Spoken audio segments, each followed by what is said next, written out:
ఈ దిన వాక్య ధ్యానాంశం ఇలా కాపురం చేస్తే ఆశీర్వాదాలు వస్తాయా? భార్యాభర్త గొడవ పడినప్పుడు సాధారణంగా వారు చేసే ఒక పిచ్చి పని మాట్లాడుకోవటం మానేస్తారు. ఆ భార్యాభర్త మధ్య మాటలు లేవు, మాటలైతే ఆగిపోయాయి, కానీ పనులైతే జరగాలి కదా.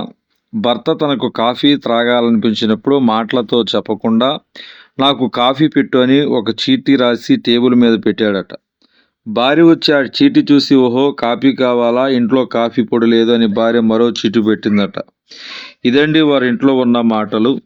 ఒకరోజు ఈ భర్తకు చాలా రోజుల నుంచి ఎదురు చూస్తున్న ప్రమోషన్ రాబోతుంది. ఉదయం ఇంటర్వ్యూకి వెళ్ళాలి, కావున ఇదిగో రేపు నాకు ప్రమోషన్ రాబోతుంది. ఉదయం 8 గంటలకు ఇంటర్వ్యూ ఉంది, 6 గంటల ట్రైన్కి వెళ్ళాలి, కావున నన్ను 4 గంటలకు లేపని ఒక చీటీ రాసి పెట్టాడట. అప్పుడు ఆ భార్య 4 గంటలకు లేచి ఒక పేపర్ మరియు పెన్ను తీసుకుని, ఇదిగో లేవండి, సమయం 4 అయ్యిందని ఒక చీటీ రాసి టేబుల్ మీద పెట్టింది.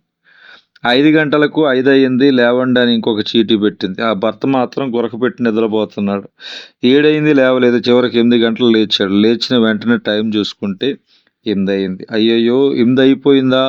ఒక్కసారిగా బీపీ పెరిగి, నన్ను నిద్ర లేకుండా ఏం చేస్తున్నావు, నిద్ర లేపకుండా నీవు అని తన భార్య మీద కోపపడబోతే ఆ టేబుల్ పైన 4 అయింది లేవండి, 5 అయింది లేవండి, 6 అయింది లేవండి అని రాసి ఉన్న స్లిప్స్ కనిపించాయి. నోటిలో మాటలు లేవు, కానీ పేపర్లో మాత్రం ఉన్నాయి.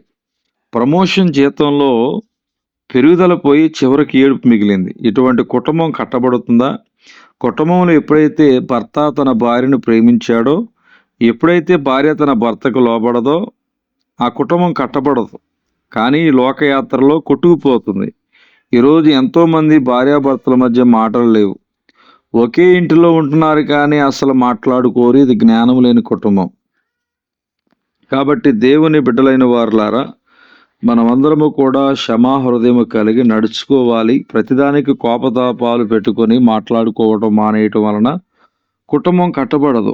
ఒకవేళ నీ భార్య లేదా నీ భర్త తెలుసో తెలియకో తప్పు చేస్తే మనస్ఫూర్తిగా క్షమించండి. ప్రేమతో సరిచేసే ప్రయత్నం చేయండి. దేవుని వాక్యాన్ని క్రియల్లో పెడుతూ జ్ఞానము కలిగి ప్రవర్తించండి.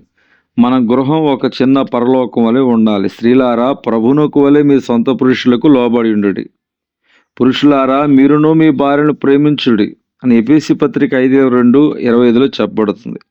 క్రీస్తు అనుగ్రహించే సమాధానము మీ హృదయములో ఏలుచుండనీయుడని వాక్యం చెప్తుంది. దేవుడి దిన వాక్య ధ్యానం దేవుడు దీవించునుగాక.